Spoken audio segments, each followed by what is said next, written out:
დღეს 4 მაისია არაჩვეულებრივი რიცხვი, რომელსაც მსუყე დატვირთვა აქვს 1929 წლის 4 მაისს ბელგიის დედაქალაქ ბრიუსელში დაიბადა ცნობილი მსახიობი ოდრი ჰეპბერნი. ის იყო ერთადერთი შვილი ოჯახში, მისი მამა ინგლისელი ბანკირი, დედა კი ჰოლანდიელი არისტოკრატი იყო.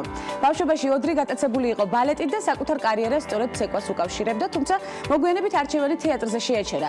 1950 წელს ჰეპბერნმა ბროდვეიზე თავისი პირველი როლი შეასრულა, დამწყებმა მსახიობმა კინორეჟისორების ყურადღებაც მარტივად მიიღო.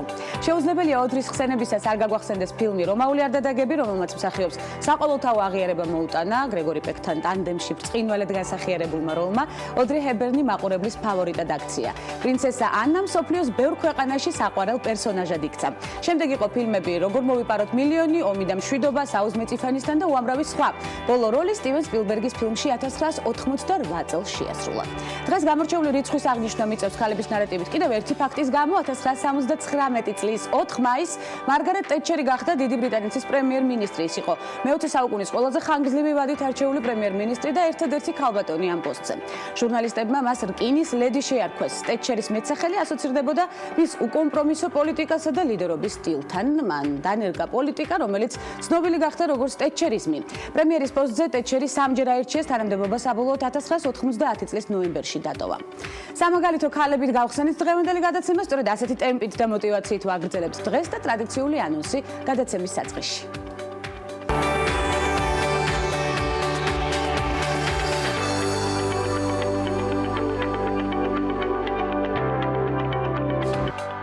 ჰობიდან დაწყებული საქმიანობა და კიდევ ერთი ქართული სტარტაპი. კერამიკის ხელნაკეთი ნივთები და ინტერიერი ქალების ნარატივით. მორიგი სიახლე გადაცემაში განვიხილოთ. ორიენტირება გასათვალისწინებელ და საინტერესო მაგალითებზე ქალების ნარატივით გრძელდება. საქართველოს ყველის მწარმოებელთა ასოციაციის თავმჯდომარე ანა მიქაძე-ჩიკვაიძე და 1000 წლეულის გამოწვევის ფონდი საქართველოს იურიდიულ საკითხებში დირექტორი რუსუდან კემულარია ხუთშაბათის გადაცემაში. კიდევ ბევრი მნიშვნელოვანი და აქტუალური ზუსტად 11-ზე. TV პირველის ეთერში გვანცა ლაღიძესთან ერთად.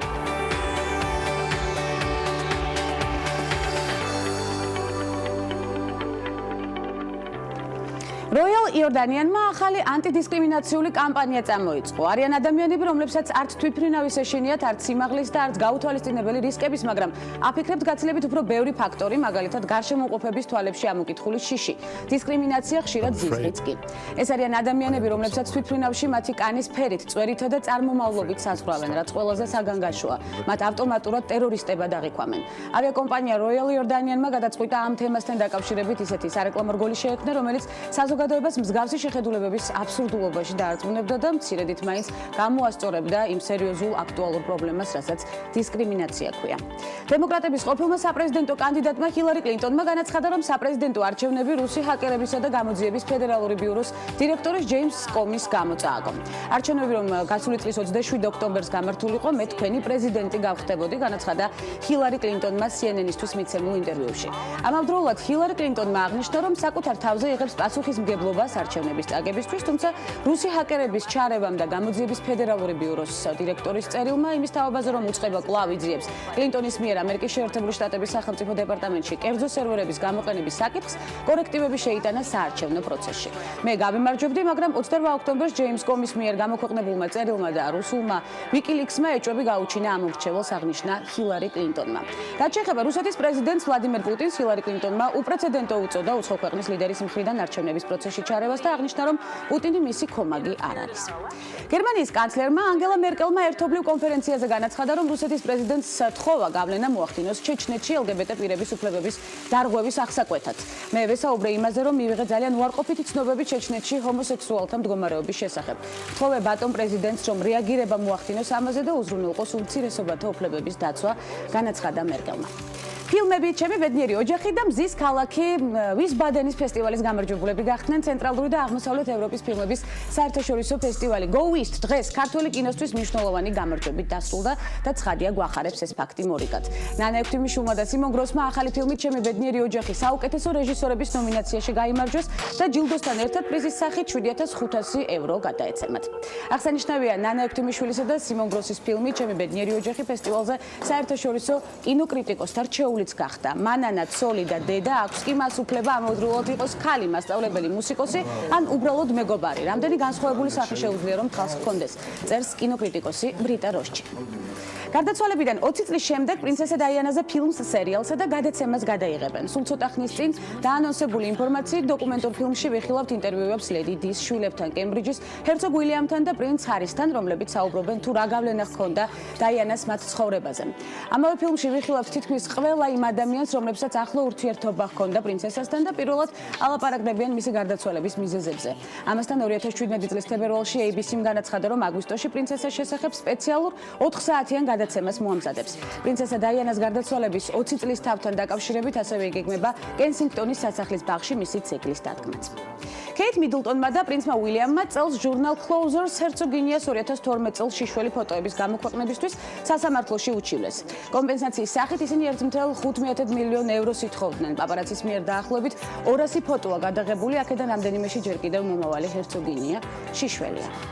ჯენიფერ ლოურენსი ჯეისონ მეთიუზის წიგნის წითელი ბეღურა ამავე სახელწოდების ეკრანიზაციაში მონაწილეობს, რომელსაც რეჟისორი ფრენსის ლოურენსი იღებს. სიუჟეტის მიხედვით ჰოლივუდის ვარსკვლავი ახალგაზრდა ბალერინას განასახიერებს, რომლის კარიერაც ტრავმის გამო მოულოდნელად სრულდება.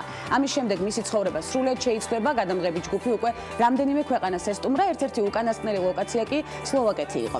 შემდეგ ისინი ავსტრიის დედაქალაქში გაემგზავრნენ, სადაც ლოურენსისა და რამდენიმე მსახიობის გადაღება პაპარაცებმა მოახერხეს. ზაფხული ახლოვდება და ცივი ზამთრის შემდეგ, როგორც იქნა ფორმაში ჩადგომის დროც მოვიდა და მეთანხმებით, ინტერსპორტმა Nike-თან თანამშრომლობით ახალი კამპანია Round the Spring წამოიწყო. კამპანიის ფარგლებში, რომელზეც სააგენტო Les Gurlesმა იმუშავა, მომხმარებელს ერთი სიმღერა აქვს. კონკრეტულად კი Vivaldis გაზაფხულის 5-წუთიანი რემიქსი იმისთვის, რომ 1 კილომეტრის გარბენა მოასწროს. პირობები არაჩვეულებრივია, სპეციალური აპლიკაცია წამზომი მანძილის მთვლელი და რაც მთავარია, ეს ყველაფერი გენიალური მუსიკის თანხლებით. კორეულმა სტარტაპმა მუნით შექმნა მოწყობილობა, რომელიც ბავშვის საფენის შეცვლის დროს განსაზღვრავს. გაჯეტი სმარტფონის შეთავაზებასთან ერთად მუშაობს, როგორც პრესაში წერენ მშობლებს ამიერიდან აღარ მოუწევთ საფენი შეამოწმონ, ამას მათ ნაცვლად გაჯეტი გააკეთებს. მუშაობისას ის ჰაერის შემადგენლობას, ტემპერატურასა და სინოტივეს აფასებს. ამის შემდეგ მოწყობილობა მშობლებს სმარტფონზე შეტყობინებას უგზავნის, რომ მათ საფენი აქვთ შესაძლებელი. გაჯეტის დამაგრება პატარა 60-ზეა შესაძლებელი, ძალიან მიჭირდა იმის გარკვევა თუ რატომ ტიროდნენ ბავშვები ან რატომ არ ეძინათ მინდოდა მათი ქცევა ამომეცნო, ამბობს სტარტაპის დამფუძნებელი ტონი პარკი. კომპანიამ დაფინანსება პროგრამის C-Lab-ის ფარგლებში მიიღო, რომელსაც Samsung Electronics-ი აწარმოებს. მოწყობილობა გაყიდვაში აგვისტოში ჩაეშვება და პირველად კორეის ბაზარზე გამოჩნდება. კიდევ ერთი მნიშვნელოვანი სიახლე ჯანდაცვის სამინისტრო მამაკაცებისთვის ანაზღაურებადი დეკრეტული შვებულების საკითხზე მუშაობს. ამის შესახებ პარლამენტში შრომის ჯანმრთელობისა და სოციალური დაცვის მინისტრის მოადგილე მზაზე სოფრომაძემ განაცხადა პარლამენტის ადამიანის უფლებათა დაცვის კომიტეტის ხდომაზე ამ საკითხით სახალხო დამცველის წარმომადგენელი დაინტერესდა.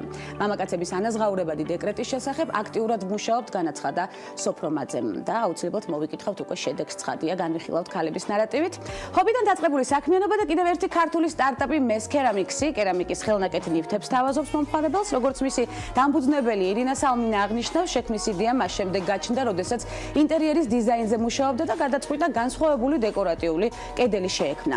სამომავლოდ ირინას სურს არასტანდარტული ნამუშევრების შექმნა, ასევე საკუთარი გამოფენის გაკეთება და პროდუქციის ექსპორტზე გატანა. მაშასე წარმატებები ქართულ სტარტაპს კიდევ მეტი გააქტიურებისკენ მოგიწოდებთ და რა თქმა უნდა სატელევიზიო პლატფორმას გთავაზობთ, მორიგ ისტორიულ მიმოხილვას გთავაზობთ ტრადიციულ რუბრიკაში და რამდენიმე წამში სტუმრების ბლოკის დროა. გადაცემაში ქალების ნარატივი.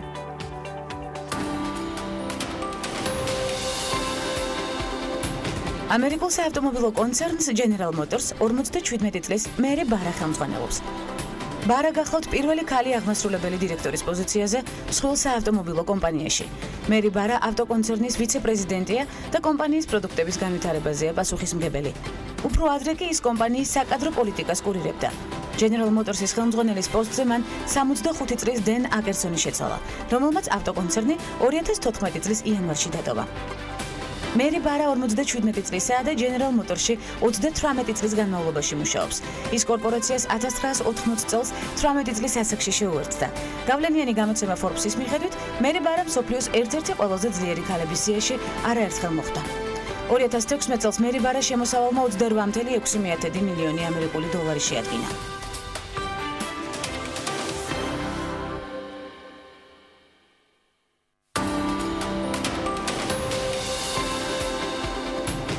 რუსეთის ყველაზე მდიდარ ქალბატონად კვლავ მოსკოვის ყოფილი მერის იური ლუშკოვის მეუღლე ელენა ბატურინა რჩება. ჟურნალ Forbes-ის ყველაზე მდიდარი რუსი ქალების ბოლო რეიტინგის მიხედვით 52 წლის ელენა ბატურინას ქონება $1 მილიარდი. თუმცა 2010 წელთან შედარებით, როდესაც ელენა ბატურინამ ყველაზე მდიდარი რუსი ქალების რეიტინგში მესამე ადგილი დაიკავა, მისი ქონება $2.9 მილიარდი გახდა. იგი ჰოლდინგ ინტეკოს აკონტროლებს და გაზპრომის, როსნეფტის და ასევე სბერბანკის აქციათა პაკეტების მფლობელია. ელენა ბატურინა დაიბადა 1963 წლის 8 მარტს მოსკოვის ფრეზერის ქარხნის მუშების მრავალრიცხოვან ოჯახში. სწორედ ამ ქარხანაში დაიწყო მან მუშაობა სკოლის დამთავრების შემდეგ. თავდაპირველად ბატურინა მაღალ ტექნოლოგიურ სექტორში მოღვაწეობას აპირებდა, მაგრამ საქმე ვერ აწყო და მისი არჩევანი პლასმასის ბიზნესზე შეჩერდა. ბატურინას მხოლოდ პლასმასის ბიზნესი უკვე აღარ აკმაყოფილებდა და მან გადაწყვიტა ხელი მშენებლობისთვის მოეკიდა. ინტეკო თანდათანობით ძლიერ სამშენებლო კომპანიად ჩამოყალიბდა, რომლის აქციების 99% სწორედ ელენას, 1% კი მის ძმას იგორს ეკუთვნის. ბატურინას ბიზნესი გამუდმებით იზრდებოდა და პირველად მილიარდერთა სიაში იგი 2004 წლის მაისში მოხვდა, როცა მისი ქონება $1.1 მილიარდ შეადგენდა. მისი ქონება ოფიციალურად $2.9 მილიარდი, თუმცა ამბობენ, რომ სინამდვილეში მეტი ქონების პატრონიცაა.